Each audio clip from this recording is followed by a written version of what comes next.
Udah nggak apa-apa, kita naik aja. Tetap dia ngotot itu. Udah kita naik ke tangga itu, ada suara deheman kenceng banget. Temenku udah ketakutan duluan, dia udah lari, udah berlari. Aku noleh, aku lihat itu ada orang dan kumisnya tuh bener-bener tebel, matanya tuh bener-bener mata melotot gitu. Kayak dia tuh marah sama kita, bener-bener marah gitu. Aku juga ikut lari.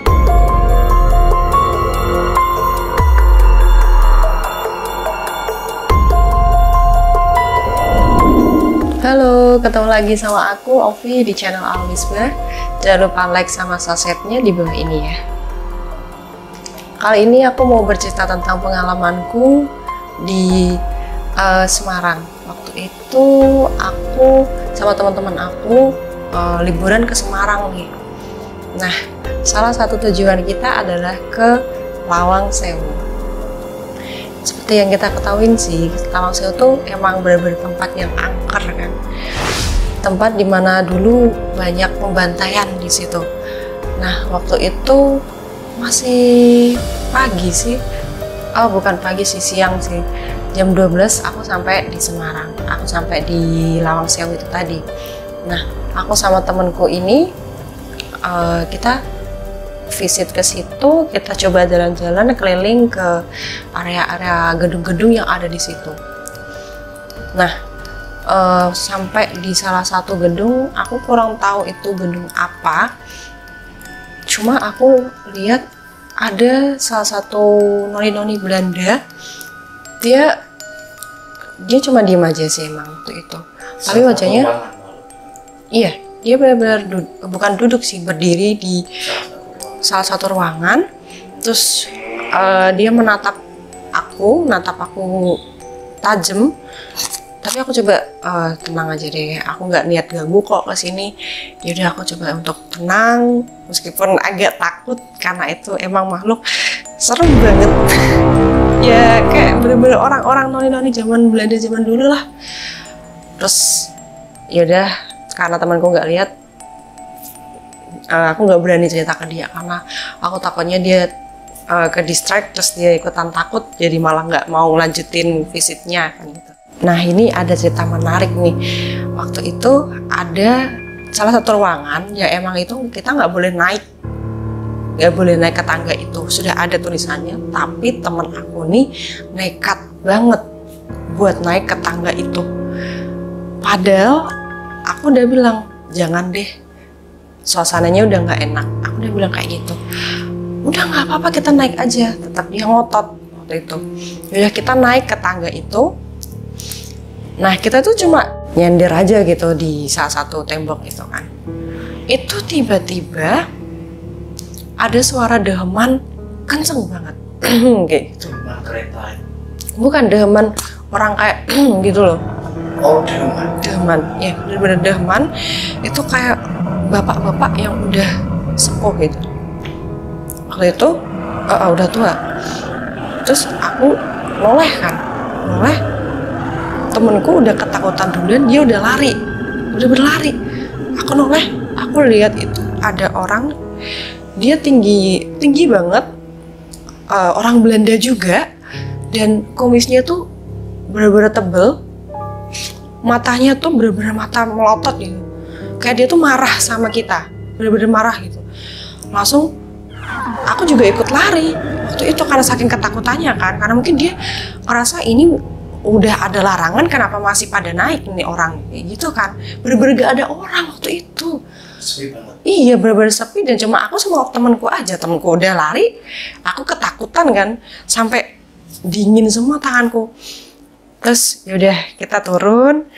Aku udah bilang kan jangan naik, itu tempat udah gak enak.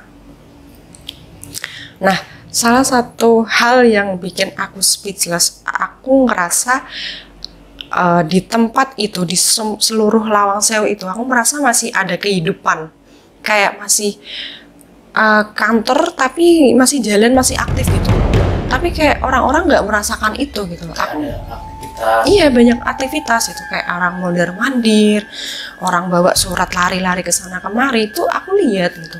Tapi temen aku bilang enggak, biasa aja, karena waktu itu emang kita kunjungan ke situ weekday kan. Kalau weekday kan kunjungan wisatawannya sedikit, jadi waktu itu sepi sih.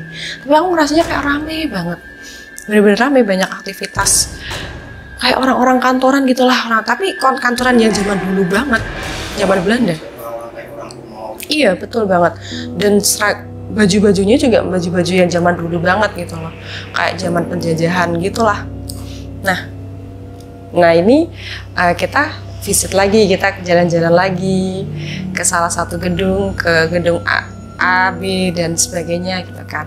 Nah kita waktu itu yang terakhir, kita kan sampai sore di sana. Yang terakhir itu aku sampai ke salah satu gedung, itu ada pohon Kamboja di depannya. Waktu itu sore-sore gitu kita sambil menikmati sore gitulah. Aku lihat ada kuntilanak, dia tuh pakai baju merah, bener-bener merah, matanya itu merah, dan rambutnya itu kayak rambut yang panjang banget. Itu dia tuh terbang. Awalnya duduk di pohon Kamboja itu, terbang gitu aja ke salah satu gedung, dan itu benar-benar paling atas gitu. Dan katanya dulu itu boleh dinaikin, tapi sekarang nggak boleh, katanya sih gitu. Dan aku pun nggak berani ke sana karena memang sudah dilarang kan, karena trauma yang tadi. Udah ada teguran dari makhluk-makhluk yang tak kasat mata itu tadi. Dia terbangnya menuju ke arah ke sana. Aku kaget kan, itu apa lagi itu tadi yang terbang? Kok kayaknya bukan burung atau apa gitu. Kalau burung loh, kayak orang yang loncat gitu loh.